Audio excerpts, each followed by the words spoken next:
Okay, welcome to the Hold My Crown podcast, where we dive into life, pageants, reality TV, parenting, and so much more. Join us for special guests from your favorite reality shows and some of my very good friends, other beauty queens. This is Hold My Crown. Hold my crown. Hello. Thank you so much for being here today on the Hold My Crown podcast. It is an extra special day, although I feel like every day is a special day because not only do we have amazing guests, but we discuss so many wonderful topics here. And we are going to have the special privilege of talking to Demi Tebow. And this episode is going to leave you feeling like you are ready to just take on the world and be that girl or guy. I am so excited to have you hear a lot more from Demi Tebow. But if you don't know who she is, let me break it down for you. Demi is an entrepreneur, influencer, and speaker who was crowned Miss South Africa and Miss Universe in 2017. She lives in the United States with her husband, Tim Tebow, and their 3 fur babies, Chunk, Paris, and Kobe, aka the Tebow Pack. Demi strives to bring compassion to hurting people all over the world and to be a voice for the voiceless victims of human trafficking. She also desires to use her entrepreneurial gifts and social media presence as platforms for meaningful change in our culture. Demi's amazing. And if you don't know her, I am so excited for you to get to know who she is. She also is an incredible author. I got a little sneak peek into her book, and you want to read this book. Here's just a little bit about the book. In A Crown That Lasts, former Miss Universe in South Africa, Demi Tebow confesses the danger of tying our identities to our accomplishments. Discover the truth of who you were created to be and how to use your platform, no matter how big or small, for eternal impact. This is going to be an incredible podcast, and I'm so excited for you to get to know Demi. Welcome, Demi Tebow. How are you doing today? Yeah, I'm so good. How are you? I'm good. I'm so glad to have you here. Thanks for joining us. Thank you Or for having me. It's so yeah. fun to see your face. It's been a minute. I know it's been a while. I feel like we have the most random like pageant connections here and there through like sister queens and friends. And so I'm Yep. glad that you're here. I feel like And the last time we really hung out was maybe at Sarah Rose Summer's yeah, wedding, which is Sarah's way too wedding. long ago. I know. If you're ever back in LA, we'll do like a coffee or something. That would be fun. That'd be great. Yes, but let's kind of jump right in. I know that I feel like all of our audience has different perspectives. So some might know you from the pageant world, some might know you from the faith world, and now you are an author, which is incredible. And I can't wait to dive into all of that. But let's start back in the pageant world. Like, how did you get into pageants in the first place? What was your journey to becoming Miss South Africa and then Miss Universe? And then after that, we can talk about like what happened to transition you into the world of being an author. But tell us about a little bit of your pageant background. A lot of people might know where the story began. Yeah, I think I'm South African, right? I grew up in South Mhm. Africa, born and bred, as they say. Mhm. And in South Africa, I feel like the pageant world is so different to the United States. It really Mhm. is just so different. Like I feel like a lot of people are exposed to pageants from a really young age here, which wasn't necessarily the case for me. I Yeah. grew up in a very small little teeny tiny town. The closest like shopping mall was like an hour away. My Wow. mom and I like spent Saturday mornings doing our weekly grocery shopping on the farmers market where like most of my friends would work. I like intern there, like spend summers or like like holidays working on the farmers market. And so pageants weren't necessarily that big of a thing, especially not where I grew up. Mhm. But we did have like a festival every year, like a kind of like a country festival, and they'd like have a little pageant, and the winner would like win all these vouchers to the shopping mall. And I think that was one of the first I had done, and I was just excited to go shopping. I mean, I'm such a girly girl, and that was just fun. But as I grew up and as I matured, I mean, I always watched the Miss South Africa pageant every single year and just like loved all the winners and their pretty ball gowns and tiaras and the makeup and, like all the girly things.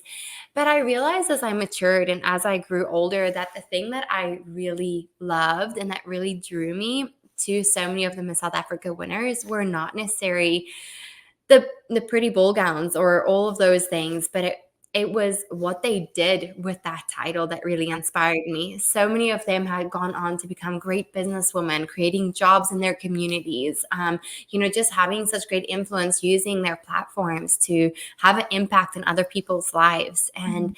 I didn't necessarily always know as a young girl that I wanted to be a Miss South Africa or a Miss Universe. I think I just like really aspire to be that type of woman. Yeah. And through the example that so many former title holders has set. And my time as Miss South Africa was so special. I got to work and do so many things in my country that was close and near and dear to my heart. I got to work with women all over my country. Gender-based violence is unfortunately a really big issue in our country, and that's really where my Unbreakable campaign was born. My workshop, Unbreakable workshop, was born. It was to equip and uplift and encourage women with practical tools and skills on how to prevent and handle unwanted situations. I know that's something that's kind of very near and dear to your heart as well.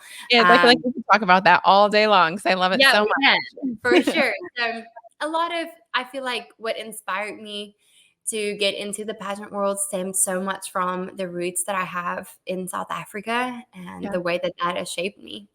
Yeah, that's so beautiful, and I feel like it's so true. If you look at some of the most successful women in the pageant industry, they are women that are making a change in their community. They're impacting lives everywhere, and you are also a clear example of that.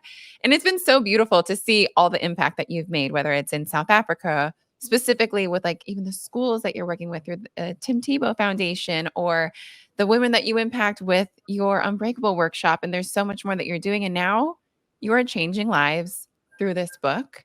And I don't know if the audience knows, I think this podcast is being released like right along the same time as your book is officially out.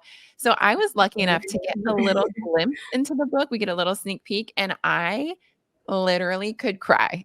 Like it's so Oh, the glimpses that we got are so impactful. I'm gonna cry right now.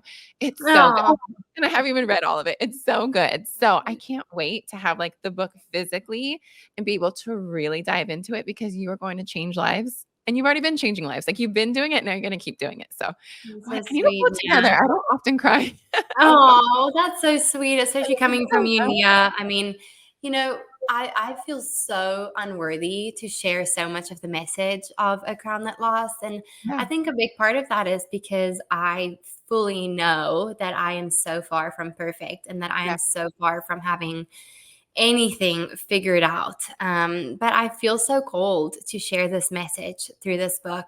A big part of this message really stemmed from a time in my life where I felt like a failure, where I felt like I wasn't enough. And yeah, I know you might resonate with this message, but the night I handed over my crown as Miss Universe, something that I'd worked so hard for years at that point, you move to New York City and your bags get tagged as Miss Universe. You go to an event and you're introduced as Miss Universe. You're, greeted as Miss Universe. And that was a label that got like stuck on me. And I say my subtitle of my book is "You Are Not Your Label," but that was a mhm, label I liked wearing. yeah, And once that label got peeled off, I felt like something so big was missing. yeah, And the fact that I couldn't answer the, what's next for Demi mhm, question unlocked so much fear in me at that point because I felt like a failure not having it all figured out. And maybe you guys are listening to this and you're like, Nia, Demi, cool.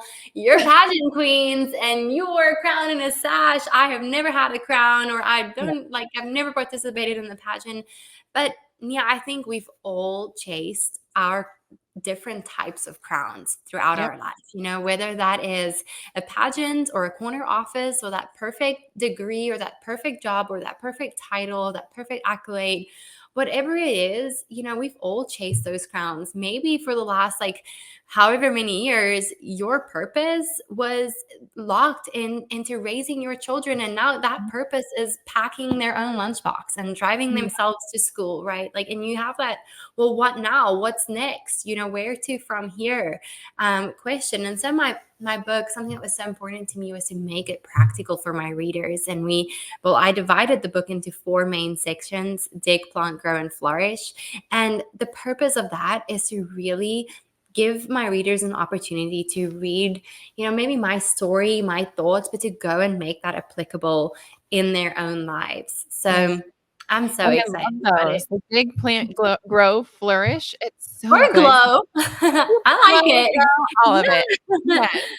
But I love it because it's also, like, a very, like, visual kind of example. You can think about a plant and a flower that Mhm. it has to dig deep first, and so you can visualize it as you are yourself doing it. When you're visualizing the digging, the diving deep, like, it's dark, Yeah. it's cold, you don't see the sun, you don't see the Yeah. light, but, like, Yeah. you're gonna get to the flourish, and through reading Yeah. your book, you're gonna get there, so it's just so Mhm. beautiful, and I love what I know of this book so far because it feels like a beautiful glimpse into your heart and, like, the desire you have to help others. So I wanna know, as we're diving in, we'll ask more questions about the book specifically, but was there a moment when you really, really knew what your mission was? Or was it multiple moments? Did you know, "Oh, before Miss South Africa, this is what I wanna do with the opportunity and this platform if I were to get it." And then after Miss Universe, did you have a reset of that? Like, when did you know what your purpose was in life to Mhm. because I see it as, like, helping and encouraging men and women everywhere and Mhm. children, but, like, what is it for you? I think there's a couple different things, Nia, that have shown me and led to me finding, I think, what God's calling for my life is, Mhm. or just another way of saying, my life's purpose. Yeah. I think so many times, Nia, and I this is something I identify with. This is something that I definitely struggled with. I thought that my purpose, my life's calling, was supposed to be something really extravagant, really crazy, really like out of this world, in Mhm. order for it to be impactful. And that was such a wrong way of thinking about it, because I have learned that so much of our personal talents, our skills, the things that make us different and special can be related to our life's purpose, our Yeah. calling, right? Mhm. And I think so many times, like, we can allow pridefulness to stand in the way of our calling and our life's purpose, because we want to rely on ourselves to make that extravagant. But we know that the Lord can use anyone and Mhm. everyone that is willing. I look at the story of like Ruth and Naomi in the Bible. I Yeah. love her story so much, because I'll make a story really short, but really the thing that inspired me about Ruth so much is that she was willing to work through a waiting season. And she literally picked scraps like off of a field to make ends meet, to provide for her and her mother-in-law. She just did what she could with where she was at. Yep. And the Lord can use that if we are willing and say, Lord, here I am, use me. Like, be Mhm. careful, because he can and he will use you, Yeah. and in ways that you never even thought. And so I think really for me, it just started with just being willing and just surrendering and saying, hey, I don't want to point this back to me. Lord, you take this, you use this, show me your ways. Yeah. And that's usually, Proverbs 69 tells us, like, in their hearts, humans plan their course, but the Lord establishes their steps. And I'm Mhm. so thankful for all of the ways that my perfect plans have gotten absolutely ruined. And where the Lord just showed me his plans, because we all know it's so much better. For some other reason, we still want to Yep. rely on our own confidence. Yeah. Um, and that's a mistake I make constantly, and a reminder I love receiving. Yes, I mean, it's so true. We have our plans and God's like, "I have better for you." Like, That's so we right. think this is what we want or what we need, but God has something even better in store. And I love the, like, work in the wait because I feel like Mm, so often there's the conversation or, like, the message of, like, "Well, just pray for it and it'll happen." And it's like, you yeah, gotta show up and do the work. You have to show up yeah, and be present and be in that moment, and God yeah. is right there with you. So I love that you encourage that because Mhm. I often hear the message of, like, "Just pray and wait," and it's Yeah, like, yeah, let's work in the wait, let's do that, and that's something that needs to be heard, and people need to be reminded of yeah. that. It's so good.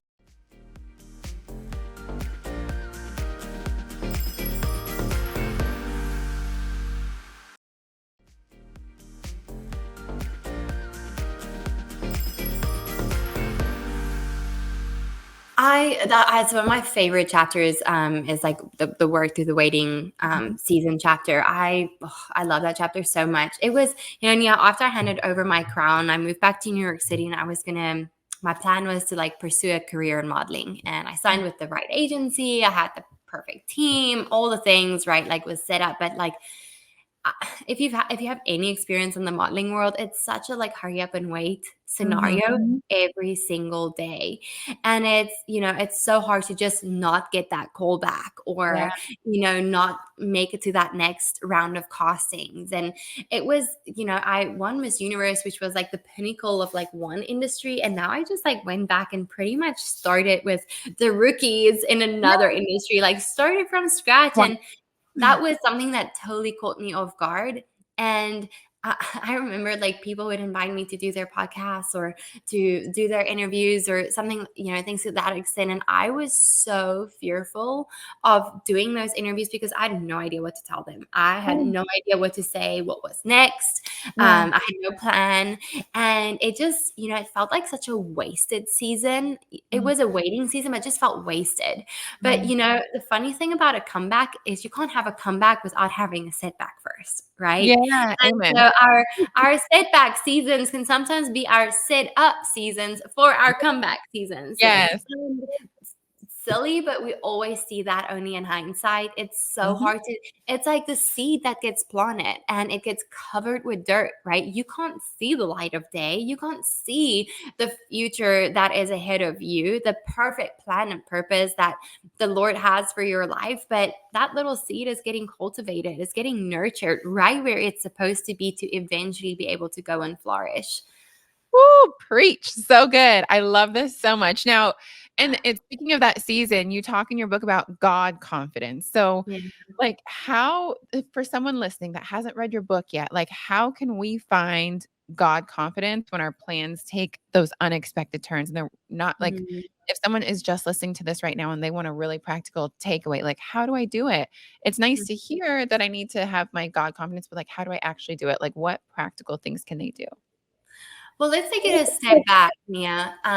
When you look at the word confidence, right? Mhm. It means to have full trust, just full trust. So if I say, hey, my like self-confidence is lacking today, I don't feel very like self-confident. Well, you're saying like, I don't like have a lot of full trust in myself today. And Mhm. I don't know about you, but the times in my life where I've tried to have full trust in my capabilities, in, the things that I'm able to do, the things that I'm able to control, sooner rather than later, I will and have failed myself. Yeah. And the thing about our identity is it's made up of so much of our life circumstances. And essentially, like, our confidence can stem from our identity, right? Mm. But the problem with rooting our identity and having that confidence in who we are as a person is that it can send us on a roller coaster of emotions, of feeling like we're not enough, like we're not worthy, like we failed, a roller coaster of being scared, fearful that we won't be accepted, that we're not good enough. Yeah. And yeah, for me, I've had to go and realize, okay, well, what can I root my identity and what can I have full trust in?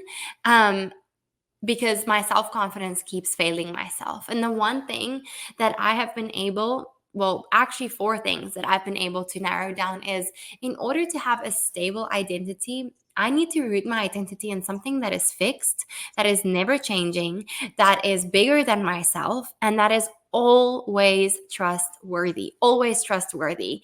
My self confidence is none of those things. Therefore, I had to realize, well, Demi, you need to replace that self confidence with God confidence, because you get to have full trust in God, not just in, who you are as a person, but in who your maker is. And why do we get to have full trust in Him, Nia? Because not just of all the promises that He has made, but of every single promise that He has kept throughout eternity. That's why we get to have full trust. We get to have full trust because He is a promise keeper, not just a promise maker. And look at all the promises that he has made about you and your life, how he sees you, the perfect plan and purpose that he has for your life, that he promises that he made you fearfully and wonderfully, that you're the apple of his eye, that you are one of one, that you are, the Bible tells us that humanity is the crown of creation. That is how your creator views you. And that is why we get to have full trust, God confidence in who he is, and therefore in who he says you are.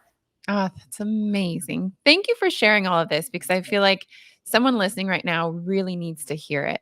And this is going to impact them and not only change their day, but their week, their month, their life.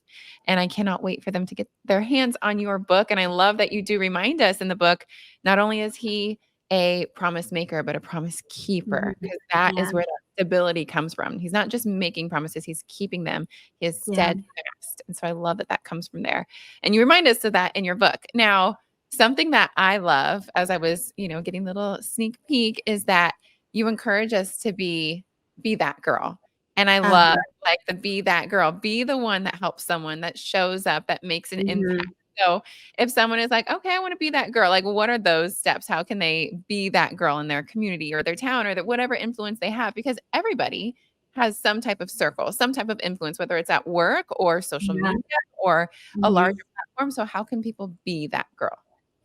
Well, yeah, when I was writing the book and I did like my outline and my plan and I was explaining it to my editor and my publisher, they're like, no, no, no, you mean like, don't be that girl, right? Like, you know how the saying goes, like, oh my gosh, just don't be that girl. Like, just don't be that girl. We all know that. We've all heard that. Maybe you've been called that girl. Mhm. And really, what inspired this chapter, Be That Girl, is the girl that was that girl for me. Mhm. I survived a pretty horrific carjacking situation back in South Africa in 2017, and it Can you was also tell us that story? Because I feel like our audience that may not know that story. I know it, but yeah. they may not know it.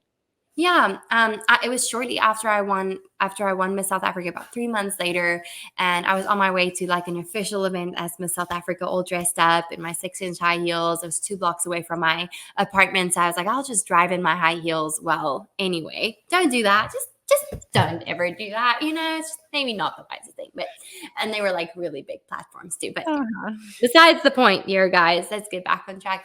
I was stuck at a red traffic light and it was broad daylight, 5:30 in the afternoon, peak hour traffic, bumper to bumper traffic in Johannesburg, South Africa. And the next moment, my vehicle was surrounded by multiple armed men.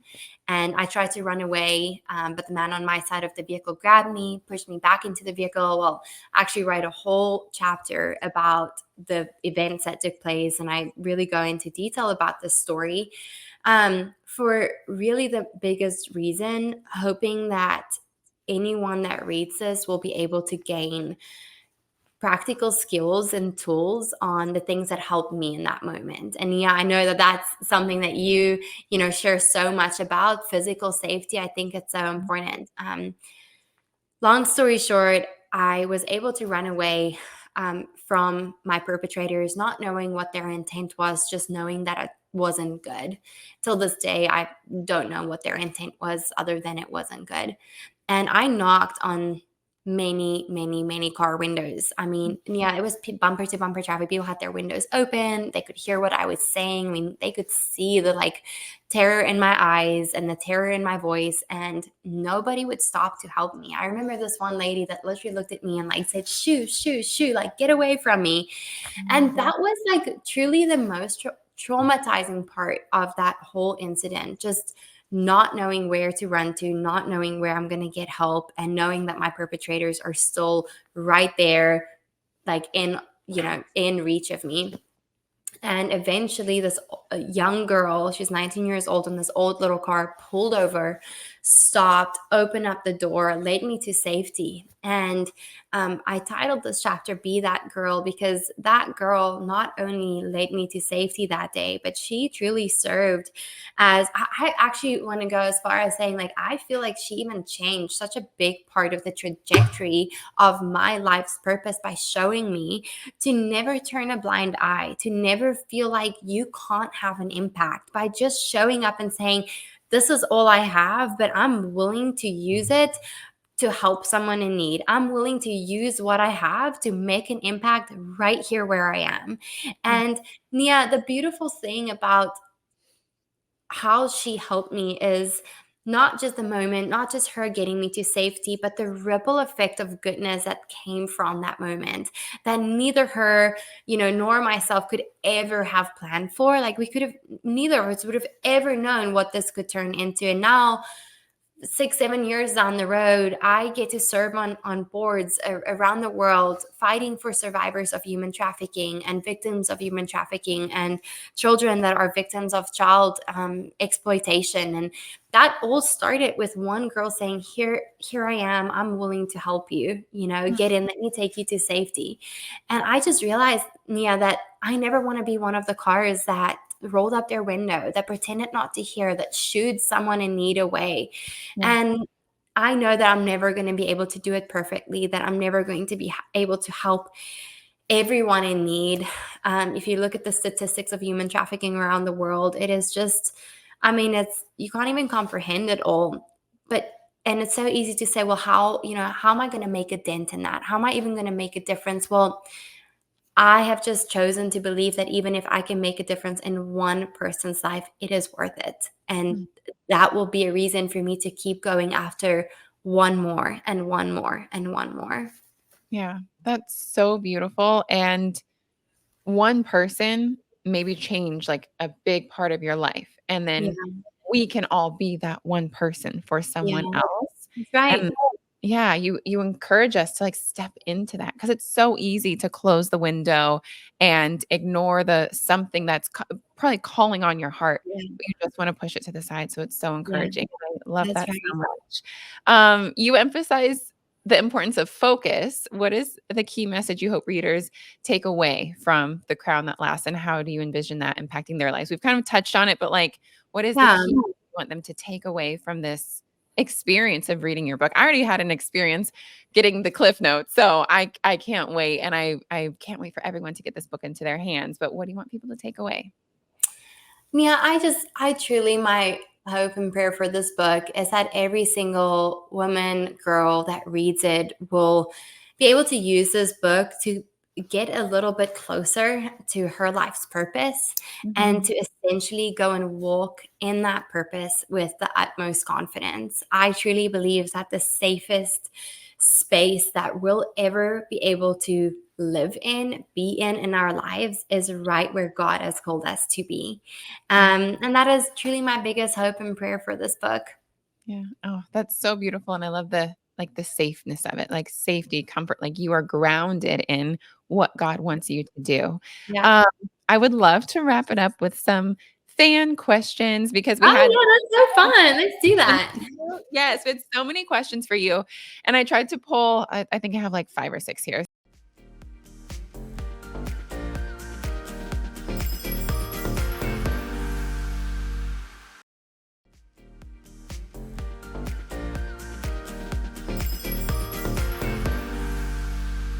Let's start off with Danica212. She wants to know what was the most challenging thing to adapt to after giving up the crown? And we may have kind of touched on these things, but I want to answer people's specific questions. Uh-huh. Most challenging thing about giving up the crown. I think we touched on this, but it was just like the fear of not knowing what's next. Mhm. I think that was so hard for such a long time. I have worked to achieving something specific, and maybe you're listening to this and you're thinking, well, I worked so hard for something for a long time and I didn't end up achieving it.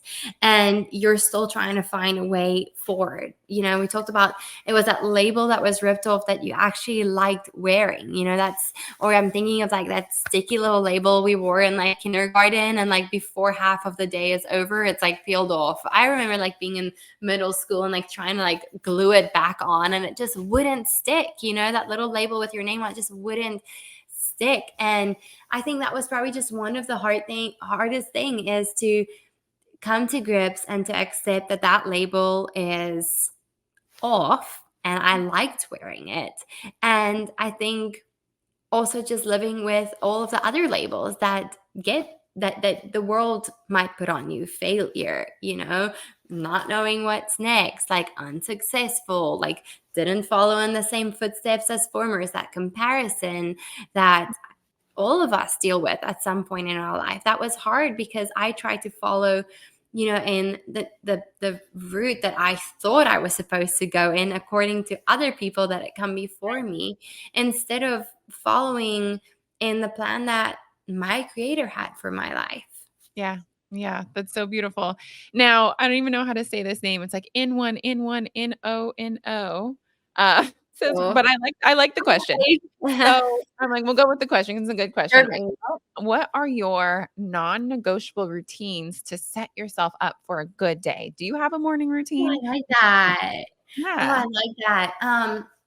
I love listening to worship music in the morning, especially when I get ready. I actually used to be such a big coffee drinker, and recently I started giving up coffee.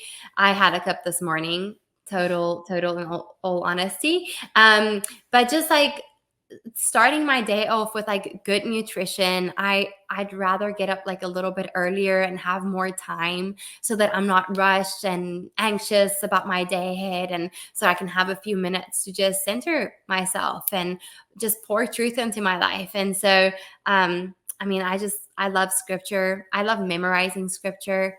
We Mhm. have these like waterproof sticky notes that's like $5 on Amazon that you can like put up in the shower. And I love like just putting scripture on them and like memorizing and just, writing a new like verse a day. It's hard to memorize a verse a day, but that was a goal of mine. I didn't stick to it. But just surrounding yourself with things that lift you up, that's good for you. That's good for your mind. That's good for your body. That's good for your heart. That's good for you spiritually. And Nia, I think like all in all, to summarize that, it's really just knowing what your traps are.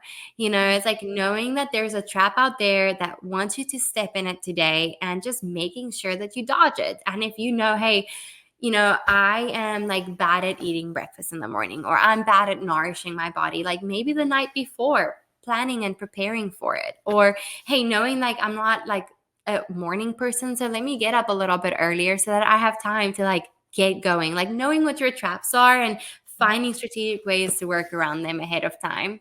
I love all of that. I also need to get these waterproof sticky notes. Sounds Yeah, you genius. do.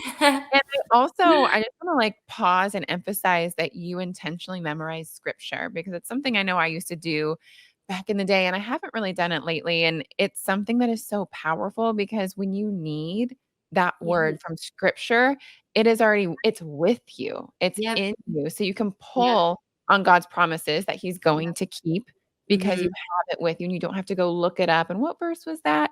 I That's really, really right. love that you have verses memorized, and that's, like, encouraging me. I need to get back to it. Yeah, it's like building a little toolbox, right? Like, like you never need the battery until you do, and then like you don't have batteries, and now you have to, you know what I mean? Or like that, like one thing it's like building that little toolbox for yourself. It's a big toolbox, and it's applicable in every single aspect of our lives.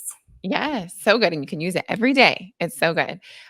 Whitney, that's how her name is, Nayyyy, wants to know advice on preparing for marriage while single. And I feel Mhm. like I've anytime I've ever heard you talk about relationships, you have such a good word. So, advice on preparing for marriage while single.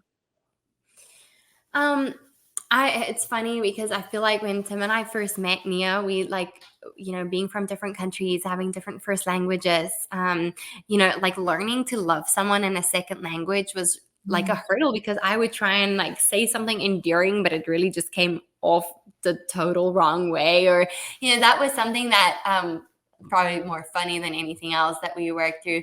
But something that we were really intentional about was, Tim and I were in a long distance relationship the whole time that we dated, our whole like engagement period, and we just made intentional time for each other. And I don't know, maybe you're not in a long distance relationship, having like preparing to just have intentional conversations. We mhm. had like a couple of books that we read through together, when Mm, Tim was like on the road for sports and I was in New York. It's so easy to just get in that routine of like, oh hey, how was your day? What did you do? What do you want? Like, what are you having for dinner? Type of thing. where I realize like it can so easily just become like put you in a pitfall of not having any just good uplifting conversation where you get to learn from each other. Yeah. And so, a couple of books that we read, I think the one was like The Meaning of Marriage, The Five Love Languages, like Five Oh, Questions I Wish I Asked My Spouse maybe before marriage or something like that. That I was love just like some of the books we didn't necessarily learn a lot from, but they just like brought so many amazing topics of conversation, like yeah. things that you wouldn't necessarily think about asking. That was really helpful, like having just like intentional conversations. Yeah, I love that, and I feel like for anyone that's even single, reading some of those books, like, I know I Yeah, read The Five Love Languages before I met Daniel, and it for was sure. and he had already read it too, so it was like a Yeah. conversation that we could have because we like, invested time in reading those types of books even Mhm. before we met, so Mhm. that's so good. We need to, like, And I'll say get that this book to out there. Nia, one thing that I like adore so much about my husband and is the way that he set himself up to be the husband that he is today, like Mm, in our season of singleness, like in yeah, the season where we didn't even know each other. Like something that I'm just so grateful for is all of the ways that he has chosen to love me before he ever even met me. yeah. And I think that was just so sweet. And so I would just maybe encourage you to, what are the ways that you are loving your future Mm, potential spouse now, yeah, when you don't even know them? There's ways yeah. that you could do that.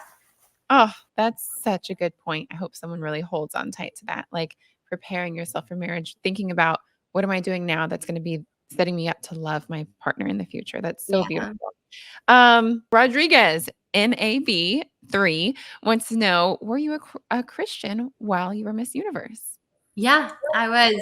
I grew up in a Christian household. My parents were divorced when I was really young, but I grew up in a Christian home and well, two Christian homes, and I have been a Christian my whole life. But Nia, even though I have been a follower of Christ my whole life, it really wasn't until I was about 17 years old where I realized that I didn't necessarily have a deep personal relationship.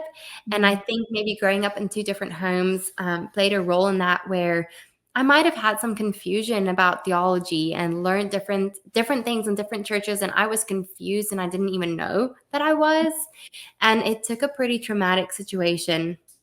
A very dear friend of ours passed away, and it was like the morning of our final maths exam, and it was just a really sad situation. And we ended up gathering on the sports field, and our youth pastor ended up, coming, being there with us, just like praying for all the students, but most importantly, praying for our friend's family and just praying over his life. And the pastor at the end of the prayer just said, "Hey, if there's anyone that like isn't sure about where they will spend eternity, if you have yeah, any doubt in your heart right now, I want to give you an opportunity to pray with me, to just pray to your creator. And I don't want you to ever have that doubt ever again." And I knew that that was me in that moment, Nia. I knew that I had doubts. I knew that I had uncertainties, and I knew that I don't want to spend the rest of my life questioning, wondering what the love is that my creator has for me. That I didn't want anything to stand in between the perfect relationship that my creator desires, longs to have with me. And I prayed with him that day, and I just knew that I've never had to have any of those questions again. And it was just the best decision that I could have ever made. wow, thank you for sharing that. That's incredible, and I love that God has been a part of your entire life, but you had that really pivotal moment too. Okay, Nursey33, how did pageants change your life? And then how do you want to be remembered as Miss Universe? Wow, how did pageants change my life? I think, gosh, Nia, you'd probably be able to relate to this too. But I'm so grateful for the community of Mm, people that I have gotten to know through pageants, and I feel like some of my life's best moments have been through the Miss South Africa or Miss Universe, like pageant systems, if I could say that.